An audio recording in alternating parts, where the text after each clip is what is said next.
Good morning, good afternoon, and good evening, everyone. Welcome to Rejuvi 45.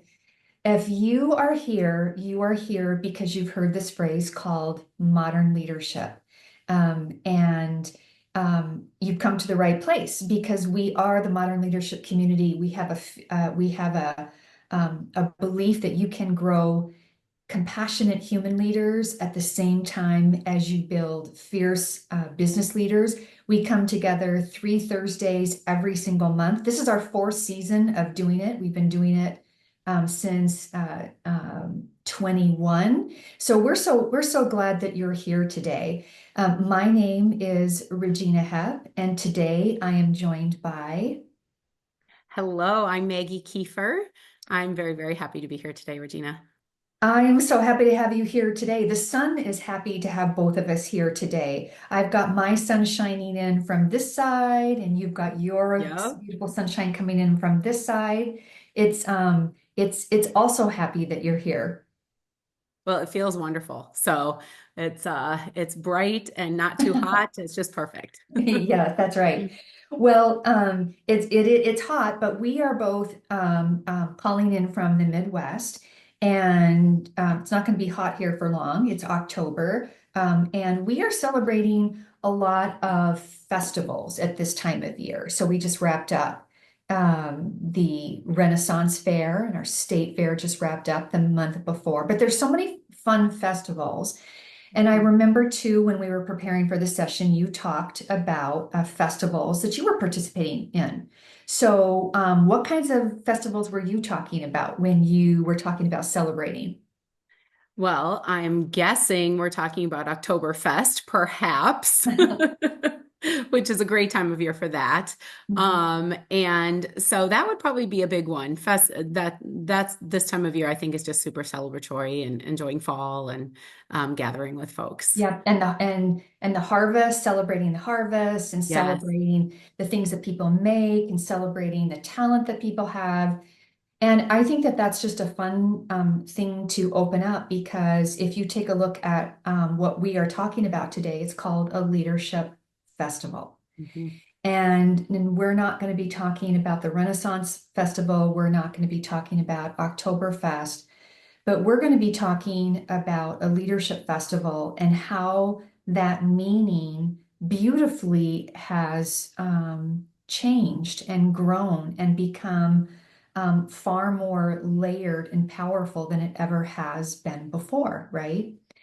Yes. So before we kind of get to our questions for that we have for you today, I would like you to talk a little bit about your background to the community. And so both of us have very strong development backgrounds. We have built our careers around how to make people better and how to make organizations better with a focus on leadership. So Maggie, tell the good people today a little bit about your background. Sure. I think I'll start with if I think about how folks tend to describe me, at least what they've told me about how they describe me is that I am a coach and consultant, an inspirer and an energizer. I'm told that often. And at the heart of it all, a relationship builder. And I think those are the things that kind of are at the foundation of how I approach my work. Career wise, I guess I consider myself a bit of an HR dabbler earlier in my career. I dabbled in talent acquisition, HR business partner roles, and but then really found my landing spot in learning and development and have found my real passion in the area of leadership development and leadership team development. Most recently was part of a talent management COE in a large med device company, really focused on team and leadership team development. Mhm. What is it that drew you to learning and development? What is it that drew you to leadership and team development? That's a great question. I think some of it comes from, I come from a family of educators. And so when you think about just the idea of learning and growing and having that be a lifelong thing, that is deeply rooted just in my being. And as I entered the workplace, the truth is, my undergrad degree was sociology. I really wasn't sure what I was going to do. And as I just took that first entry level job out in the world, I just started to feel the impact of when leaders were strong and also when leaders weren't strong, right? And the impact that would either of those situations would have on a team and have on your experience working Mhm, in an environment.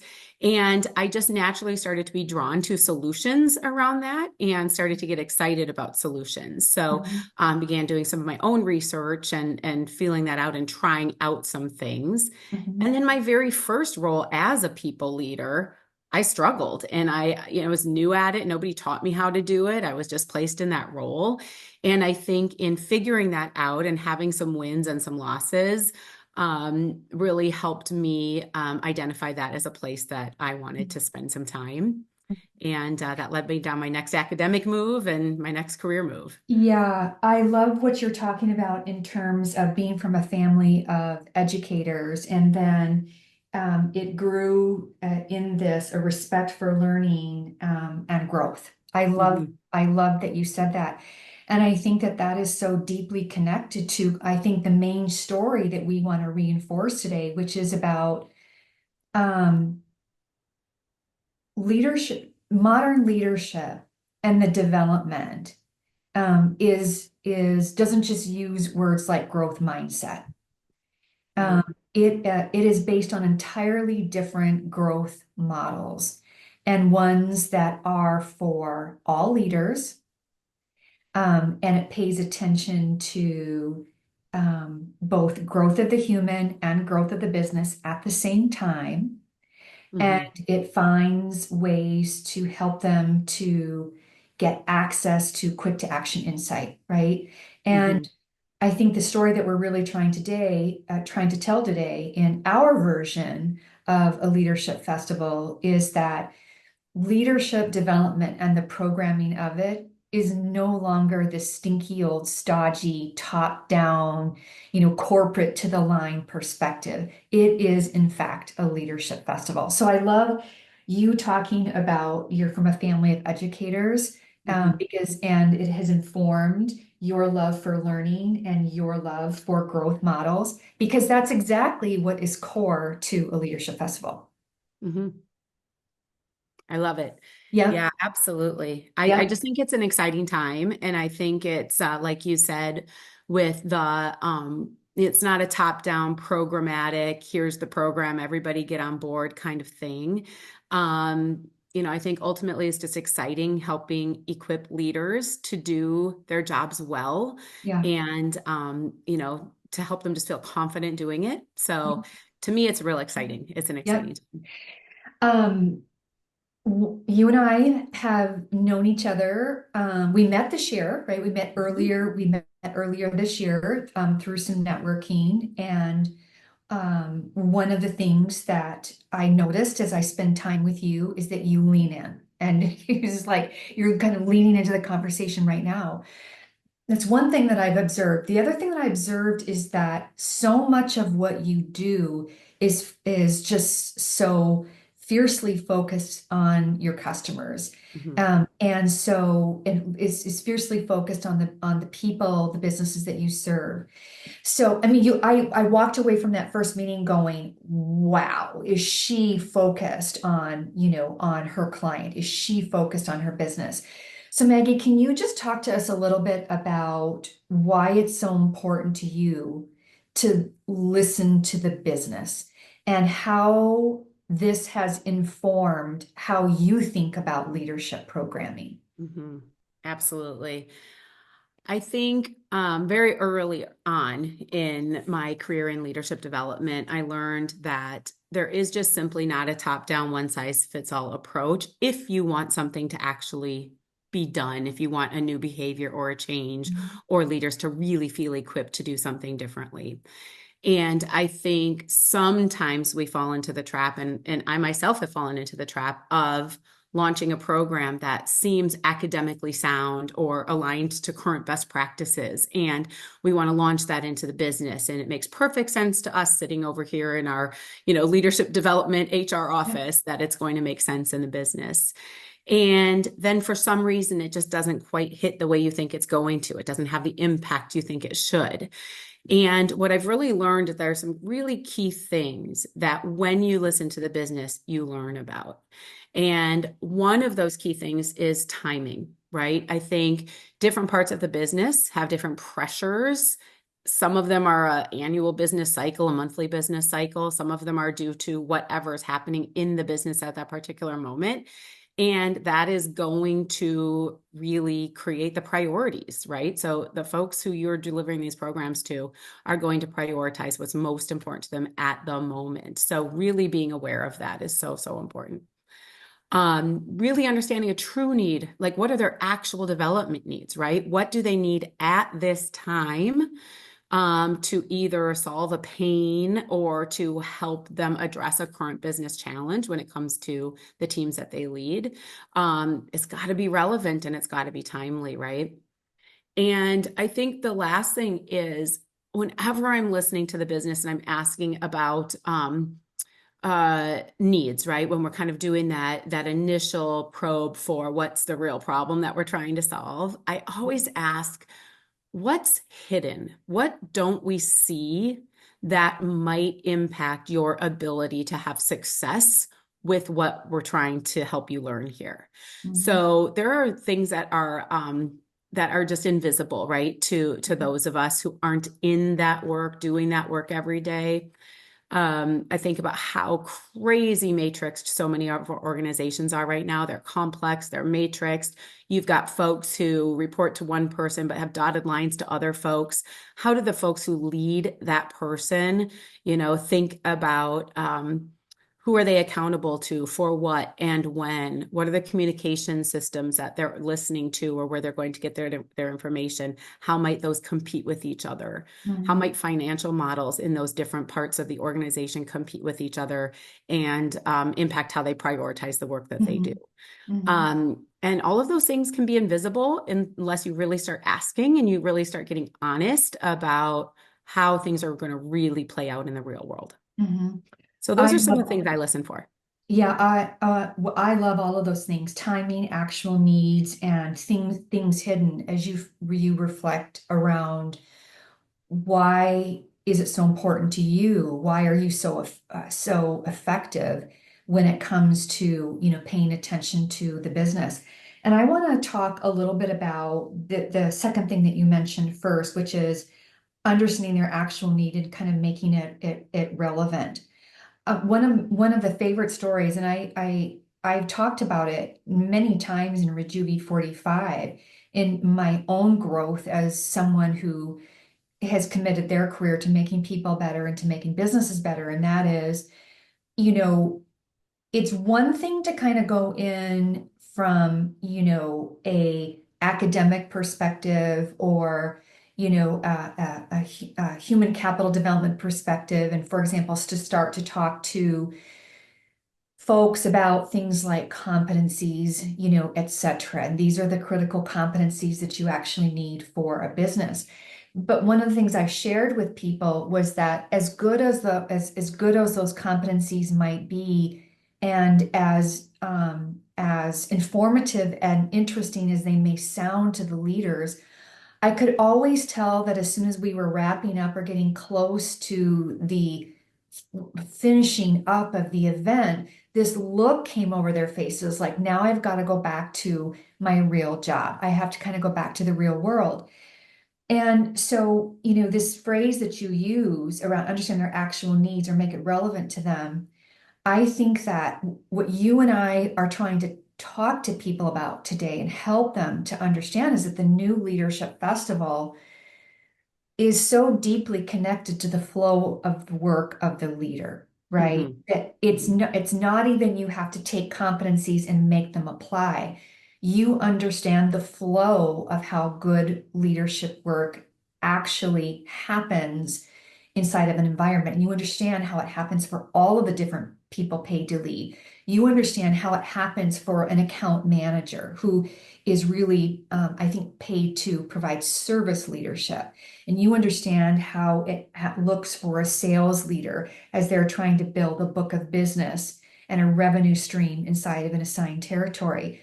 Once you understand the flow of how their actual work can happen at its very best, you immediately establish this credibility because you're relevant. You're relevant to the Mhm. work that they worry about each and every single day. Do you know what I mean, Maggie? It's just like Absolutely. you got to get there. You got to quit talking about competencies. You got to quit talking about this other stuff, and you have to jump into the flow of the work of the leader if you really want this to be a festival. Hmm.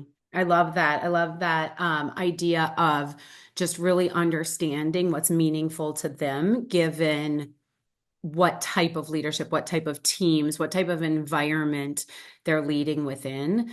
Um, we what I like to find out is, what does keep them up at night, when they go home to whatever's waiting for them outside of work, what distracts them from that? What pressures are they feeling, whether it's related to that business outcomes, business Mhm. results, being, a really savvy business person, and making sure their team is delivering to those needs, or the folks that they're leading, what's going on there, and how are they leading those folks? What kind of challenges do they have on their particular Mhm. team, and It's in their so environment? it's so interesting that you bring that up because you and I share having worked for a large financial services organization. We weren't there at the same time, but that's a story that I remember that I still remember to this day. It influenced the direction of my career because the CEO at one time challenged me to say, what is your job really about, Reg? Right? So if you're thinking about um, growing our leaders, your job isn't to build, lists and lists of programming. Your job is to understand why our leaders aren't sleeping at night, right? Your Hmm. job is to understand the thousand things that they're worried about. And Hmm. your job is to understand the two or three that they should be worried about, and then start to figure out how to help them with that. That's how we build strong leadership processes inside an organization. That was a real conversation at that financial services organization, Hmm. and it impacted the entire trajectory of my career because just like you are so fiercely focused on the business as you go about the development of building modern leadership capability, if you can speak to the relevancy of what they're doing every single day, it's Hmm. never gonna stick, right? It's Right. just, it's gonna be the noodle against the wall that's not done. It's just gonna fall. Absolutely. But Absolutely. I think you can't attempt to bring them something that will compete with the pressures and the deliverables they have every Mhm. day, right? You need to Mhm. bring them something that's going to support them in Yeah. dealing with those pressures and deliverables every day. Yeah. And I think that again is something that we have to always be watching out for if we're going to take them out of the line of their work to focus on development in some way or form. Mhm. It's got to be incredibly meaningful and allow them to get back to the business of doing their work Mhm. quickly. I agree. Um, Before we move to my second question, I do want to go back again to the three things that are meaningful to you and Mhm. why you are so fiercely focused on listening to the business as you build modern leadership programming. Mhm. And you talked about making sure that you took the time to understand things hidden. Mhm. Mhm. Can you just talk a little bit about that? Yes. I know that we did not plan to do this, but I'm fascinated by that phrase, and I'm fascinated by um, how I believe trust can be built if you're willing to ask those questions. Actually, probably willing to ask those questions, and more importantly, really listen to the answers. But I Mhm. love your perspective. What? Absolutely. Yeah. it really became apparent to me as I continued to work, or as I did more and more work with senior leadership teams, where you had groups of senior leaders, and maybe you had we were organized in divisions, and you maybe had a senior marketing leader, or a senior finance leader, or a senior R&D leader who maybe reported up into couple different presidents, two or three Yeah. different senior leadership groups. And they sat on those leadership teams, as real strategic advisors to those leadership teams, or as part of those teams, and were required to be part of the decision making, part of the team culture, part of the execution. And yet then they would also sit on another team and do those same things, and then potentially a third team and do those things. And you started to see, how did those things conflict, and how hard was it for leaders to really drive and make change when a significant part of their leadership team was kind of divested among multiple groups, right? That maybe had differing priorities. Mhm. And so it just became really apparent to me that that's a really natural part of large and complex businesses now. Mhm. But another really clear example of when this came up is kind of in a bit of a smaller scope, but in an effort to really, and this was relatively recent, an effort to develop strong commercial leadership due to kind of a business strategy around commercial launches, high urgency, really high impact commercial launches, and the need to really make sure we had extremely savvy business leaders at the helm. And in looking at how to develop those leaders, one particular strategy that made a lot of sense to those of us under the HR umbrella was to do some kind of cross pollination among the different divisions, getting folks exposed to different products, different customer groups, different senior leadership styles, and that made a lot of sense in developing future leaders, Mhm. until we did more listening. And in that listening, learned that there was some resistance within each of those divisions and in the leadership within each of those divisions, because there were separate financial reporting structures within each of those divisions, and there was some sense of needing to preserve funds, right? Hey, we don't want to bring in somebody who is not experienced in our line of work Mhm. and then need to spend funds on that, right? And so that was kind of one of those invisible things. If we hadn't listened, we wouldn't know that there was actual resistance and Mhm. apprehension to executing that type of job rotation. Mhm. And we had to get busy solving for that if we wanted that particular leadership Mhm. development program to thrive. I I I find it fascinating and I find it brilliant. Again, what I want to draw everyone's attention to is a deeply experienced leadership practitioner Mhm. and one who has learned to listen to the business. And the third thing about why that's so important is because you have to find the hidden. I just think it's brilliant, Maggie. And what it reminds me of is, when you think about modern leadership capability, this fundamental belief that you can have compassionate human leaders and fierce business leaders at the same time, you know, um, you have to, and the fact that you're trying to democratize it, right? You're trying to create a festival approach to it. So everybody paid to lead, has access to development that's going to make them better in the job that they are so proud of. Mhm. Well, you inevitably are going to start thinking about the broad brushes of leadership, of modern leadership, to transformation and to change. And just like with leadership, a leader's job is to help, the business or function or a team get from, here we are today and here's where we're trying to go tomorrow. That's change, right? That's a Mhm. transformation. Mhm. And one of the things that we know is that if you don't create an awareness about the invisible, Mhm. and I often say, if you don't help people to understand the risk of naughty stuff that might exist inside of the environment, right? Mm-hmm. inside of the culture, inside of the organization, you are gonna go down, right? That Mm-hmm. transformation effort, getting from here to here, will Right. fall short of objective, it will fall short of time, it will fall short of budget, because those invisible things are going to impact the implementation plan. And I Mm-hmm. love this example.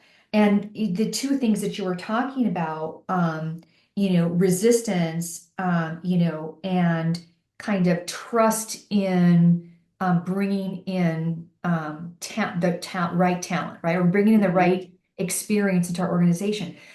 Those two things right there are the top two reasons. I don't know if you knew this, Mm-hmm. why transformations go down, right? Mm-hmm. Number one, because there's resistance. And it's not like you can look at the group and say, oh, you're resisting where we're going.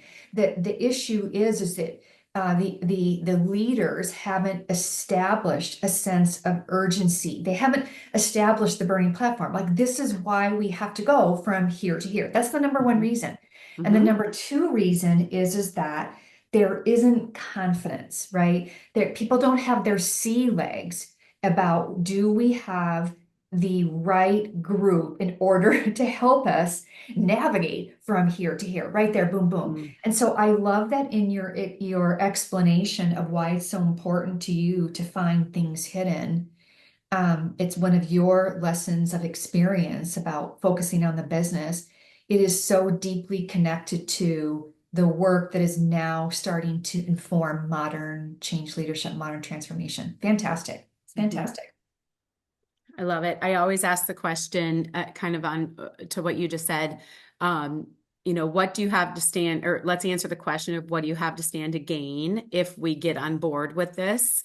But also, what do you have to stand to lose if we don't get on That's right. board with this? Right. And it Your really pushes and your goes, pulls. yes, you got your pushes and your pulls, and you've got folks really confronting the opportunity, but also the risk of doing nothing. Mhm. And I think that is almost Mhm. always the a catalyst for Mhm. movement and for Mhm. adoption of new ideas. Yeah. Maggie, what kind of coaching would you have for other leadership practitioners, other business leaders? Really, you can speak to both audiences, but about kind of some rules of the road or kind of maybe some principles that you adhere to, so that the leaders and the business that you're listening to, in fact, build their muscle, build Mhm. their leadership Mhm. capability. So one thing I want to say is how critical trust is, right? So I think organizations and leaders and people throw around the word trust, like, well, we just have to trust each other, or we're a trusting place, right? So therefore, we're doing the best we can and we're being honest with each other.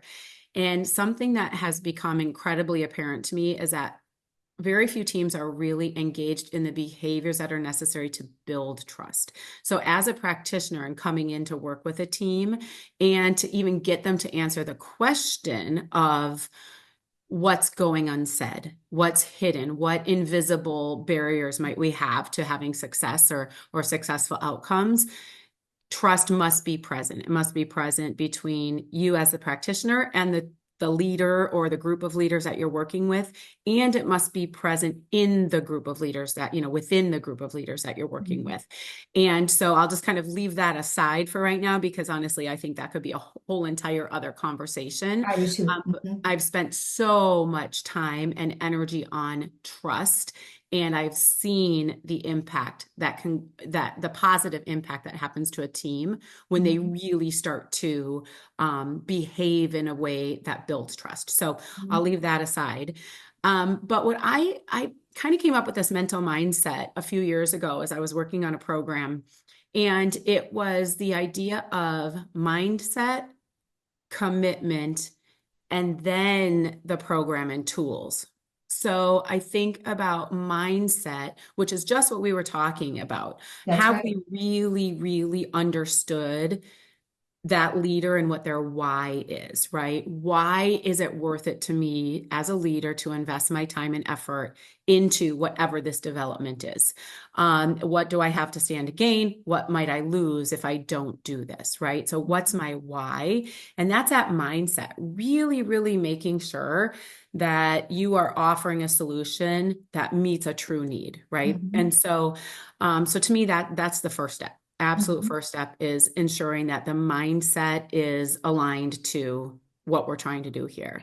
I'm gonna, I know you've got two more, but let's kind Yeah. of toggle back and forth because I think that when each of us started sharing some of the rules of the road that we each have around how to really build muscle, Hmm. really build a strong Yep. core inside of leaders from entry to exit. You started with kind of mindset, and for me, I started with something that we at Rejuvi call reframe, right? Hmm. And I think that you just have to take the time to kind of unpack this word leadership. Like, what is it? Who does it? Right? Right. Right? How does it work? If you can create a reframed understanding of what modern leadership is, it actually is one that makes people feel so confident in because they're saying, that's the flow of my work right there. That's Hmm. what I actually have to do. So call it mindsets or new mindsets, or call it a reframed understanding of what excellence really looks like in this beautiful job that I'm being asked to do. Hmm. I absolutely think is paramount to rules of the road for building muscle. Yeah, Hmm. that's my number one too. What's your number two? Yep. Yep. My number two is the commitment piece, right?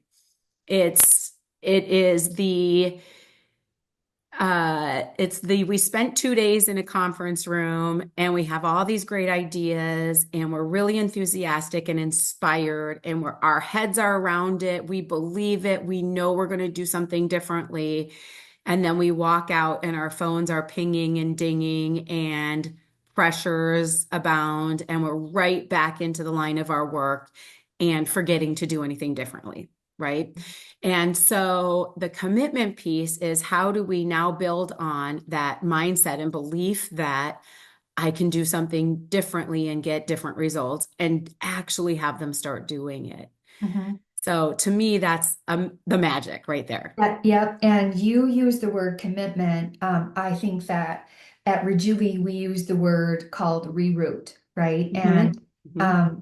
And for us, it is about being ultimately being quick to action, Hmm.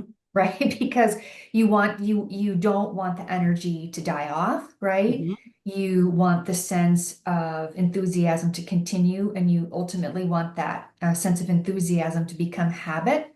Hmm. Because when you create those new habits, you actually then build that muscle, and there is no learning latency. So, totally agree with you. What's your number three, Maggie?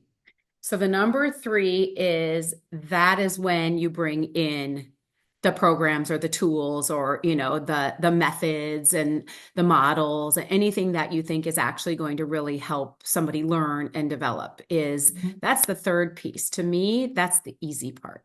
To Yeah, me, that's where there's as you know, loads of good stuff out there, right? And new and modern ways being built every day. And so that's the easy part. I feel like that's always out there for folks. It's there, ready for them when they believe it's important and when they commit to actually doing something. So yeah. that to me is that third piece. Our words are almost identical for that third Mhm. piece. You just call it you. So you've got tools, and I would say Rejuvi would say retool. And I think that one of the things that has changed, certainly since I have, been in the industry, and now granted I've been in it, for a long time, but that data now is a tool. And so tools now aren't necessarily, I'm using this new skill or I'm using this application to Mhm. build this new skill, but data in and of itself connected to the flow of their work.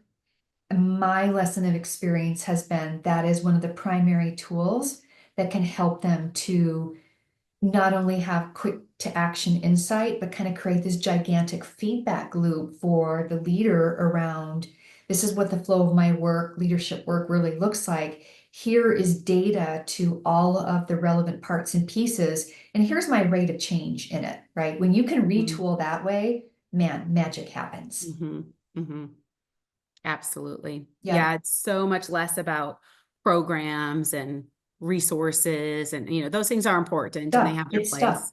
place. But really honing in on, what is one or two things that I could do differently or where I could learn and change a behavior or add something new where I'm going to get that impact that I know I need Mhm. according to what the data is Yeah, telling me, right? agreed. So, Yeah, um, so keeping it so for simple. those of you who are listening to Maggie talk about her rules of the road that she sticks to as she works hard to build leadership capability inside of her business, she's talking about mindset, commitment, and tools.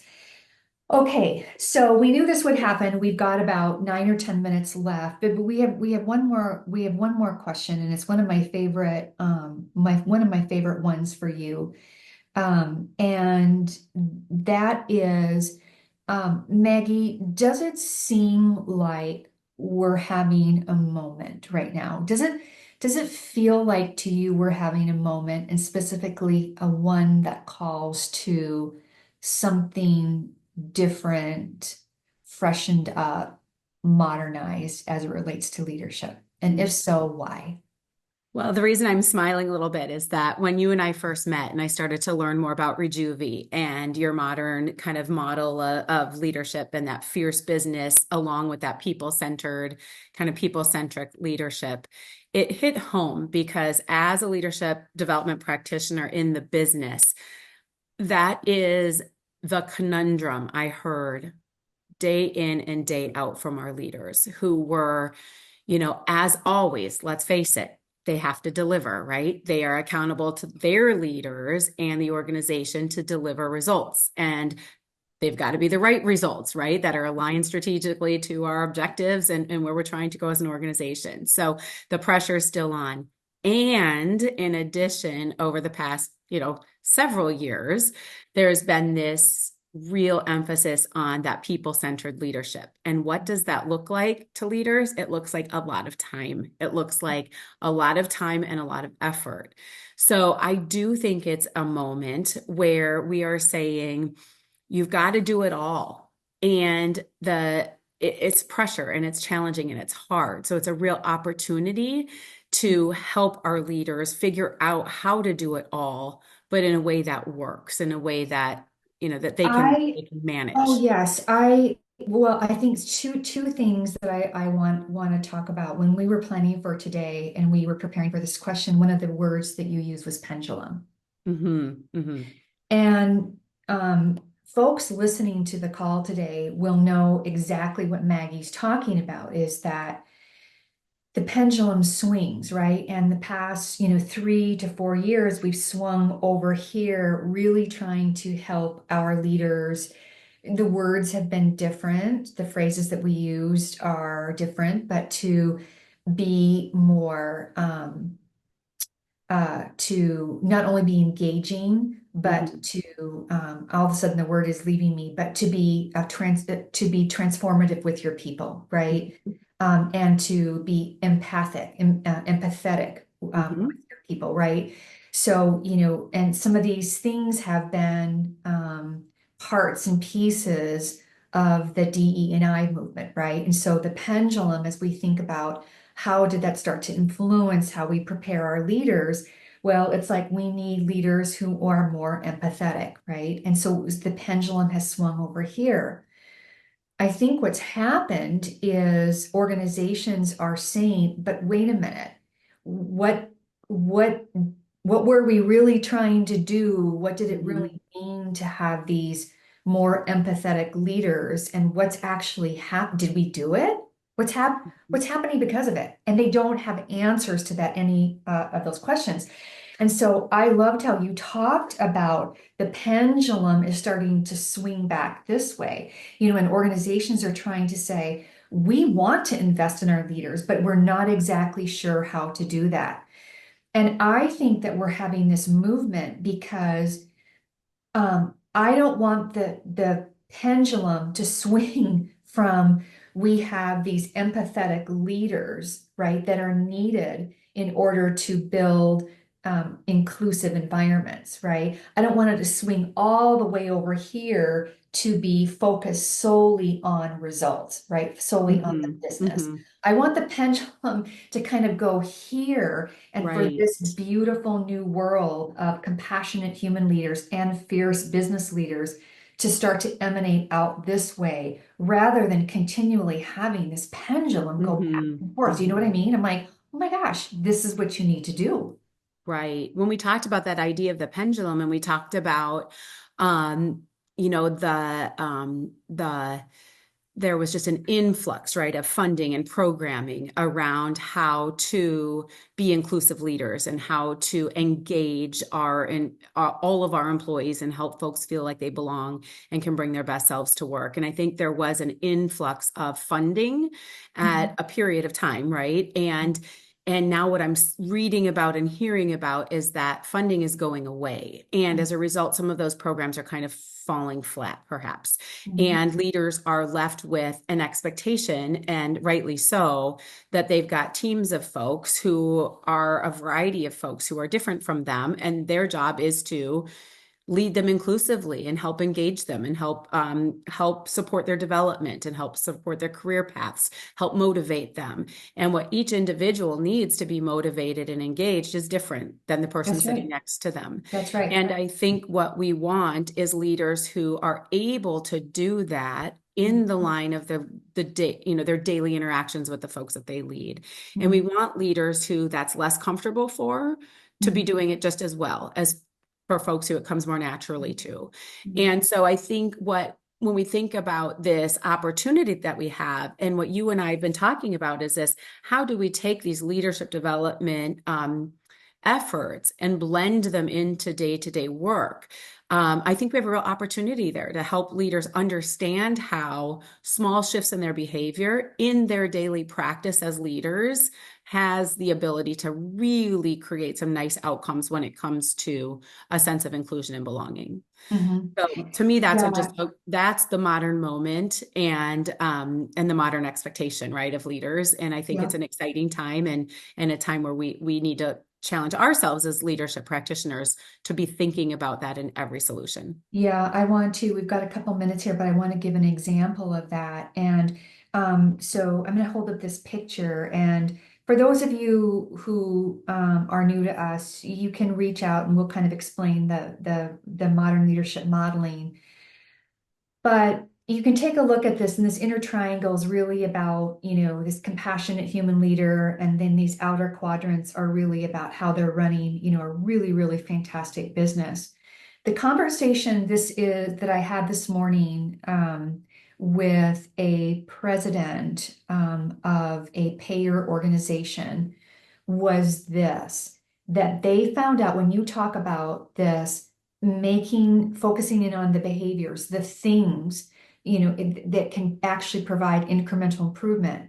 One of the conversations, what they've been learning is that if they improve kind of the north hemisphere by 1%, right? They just build 1% more muscle in those behaviors that are implicit up here. And by the way, a lot of these are focused on helping people to bring their best each and every day, right? Being a good coach. It's what a lot of the things on the northern hemisphere actually are.